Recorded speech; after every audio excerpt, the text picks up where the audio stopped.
ஆண்டவராகிய இயேசு கிறிஸ்துவின் நாமத்தினாலே உங்களை அவருக்கும் அன்பான வாழ்த்துக்களை நான் தெரிவித்துக் கொள்கிறேன். மற்றொரு இனிய காலை பொழுது உங்களை சந்திப்பதில் மிகுந்த மகிழ்ச்சி. கர்த்தர் உங்களை அளவில்லாமல் ஆசீர்வதிப்பாராக. இந்த நாளில் நான் உங்களோடு பகிர்ந்து கொள்ள விரும்புகிற ஆண்டவருடைய வார்த்தை 1 பேதுரு 5:7. அவர் உங்களை விசாரிக்கிற ஆனபடினால் உங்கள் கவலைகள் எல்லாம் அவர் மேல் வைத்து விடுங்கள். அவர் உங்களை கேர் பண்றாரு, உங்களை விசாரிக்கிறவர். தேவன் யார்? உங்களை விசாரிக்கிறவர். உங்களை கேர் பண்றதுக்காக கூப்பிடுறார்.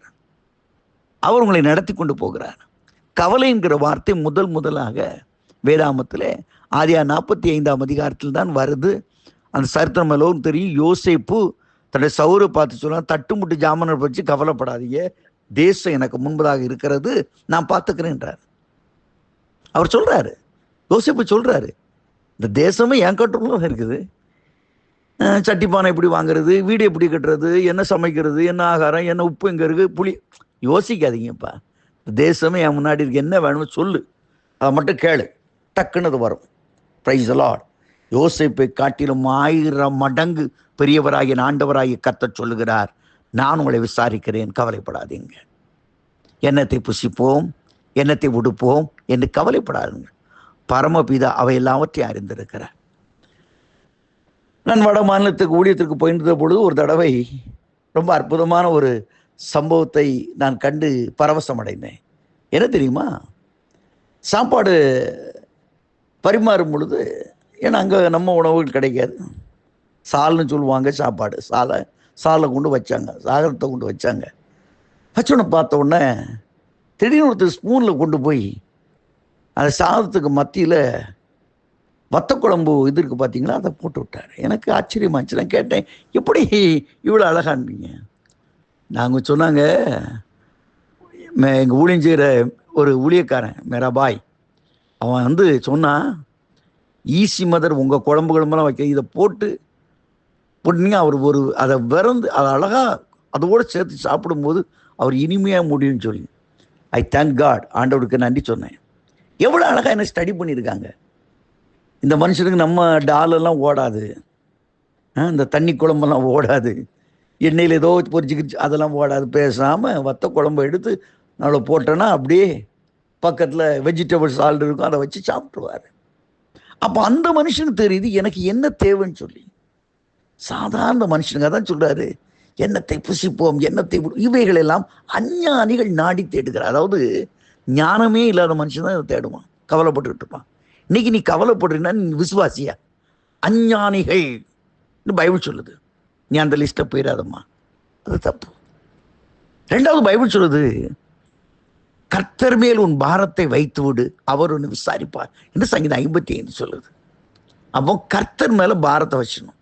முதல்ல ஆண்டுடைய அழைப்பு, வருத்தப்பட்டு பாரம் சுமப்பவர்களே நீங்கள் எல்லோரும் என்னண்டே வாருங்கள். கத்தோலிக்க பைபிள், வருந்தி சுமை சுமைப்போரே எல்லோரும் என்னண்டே வாருவீர், உமக்கு விடுதலை, உமக்கு இளைப்பாறுதலை நான் கொடுப்பேன் என்று ஆண்டவர் சொல்லுகிறார். முதல்ல ஆண்டவருக்குள்ள வந்த உடனே எல்லாத்தையும் வச்சிடணும், லோடை இறைக்கணும், சும்மா வச்சுக்கிட்டே இருக்கக்கூடாது. அப்போ ஆண்டவர் நம்புறது மாத்திரம் இல்லை, முதல்ல அவர் என்னை விசாரிக்கிறார், அதை மனசில் வச்சுக்கிடுங்க. 2வது எல்லாத்தையும் அவர்கிட்ட ஓப்பனாக சொல்லிடுங்க, இதான் நம்ம நிலைமை, இப்படி தான் நான் இருக்கிறேன். 3வது வேதவசனம் சொல்லி, நீங்கள் ஒன்றுக்கு கவலைப்படாமல், பிலிப்பியர் ஆக்கினால சொல்கிறான், நீங்கள் ஒன்றுக்கு கவலைப்படாமல் எல்லாவற்றையும் ஸ்தோத்திரம் பண்ணுங்க. எனக்கு என்ன தேவை இல்லையா? ஒரு ஆவிக்குரிய சபையில் கன்வென்ஷன் நடக்கும்போது அரிசிக்காக தோத்திரம் பண்ணுவோம், தோத்திரம், நமக்கு 5 மூட அரிசி தேவை, தோத்திரம்னுவாங்க. கர்த்தரால் ஏவப்பட்ட எந்திரிப்பா அப்படின்னா 2 பேர் எந்திரிச்சு நிற்பான், நான் கொடுக்குறேன் பாஸ்டர் அப்படின்னு, ப்ரைஸ் எல்லாம் உட்காரு, அடுத்தால பருப்பு இத்தனை கிலோ தேவை, தோத்திரம் ஒருத்தர் எந்திரிப்பான், நான் கொடுக்குறேன் பாஸ்டர், முடிஞ்சு போச்சு. எவ்வளோ ஈஸியாக கன்வென்ஷன் முடிச்சிடுறாங்க. நீ பட்ஜெட்டு போட்டு கணக்கு போட்டு என்னெல்லாம் உட்கார்ந்துருக்கே ஐயா. இன்றைக்கு ஆண்டவர் சொல்கிறார், அவர் உன்னை விசாரிக்கிறானபடினால் உங்கள் கவலையை வைத்து விடுங்க. எவ்வளோ பெரிய கவலை இருந்தாலும் சரி, கர்த்தருடைய சமூகத்தில் வச்சுக்கிட்டு சந்தோஷமாக, என் ஆண்டவரால் எல்லாம் முடியும், தேவனால் கூடாத காரியம் ஒன்றும்.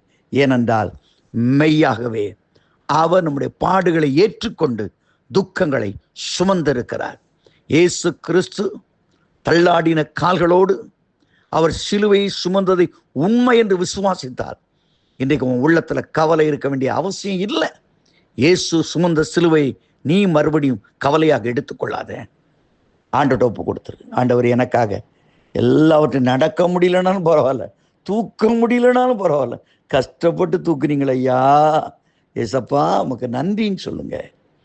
அவர் சொல்லுவார், என் பிள்ளை பொண்ணா அறிஞ்சிருக்கிற, நான் சுமந்து உனக்காதாம சுமந்தேன், உன் பாரத்தை தான் சுமந்தேன். எல்லாவற்றையும் சுமந்து அவர் சிலுவையிலே ஆணி அடித்து வெற்றி சிறந்திருக்கிறார். இன்றைக்கு அந்த வெற்றியுள்ள வாழ்க்கை, அந்த மேன்மையுள்ள வாழ்க்கை உங்களுக்கு தருவார். கவலைப்படாதிருங்கள், கவலைப்படாதிருங்கள்.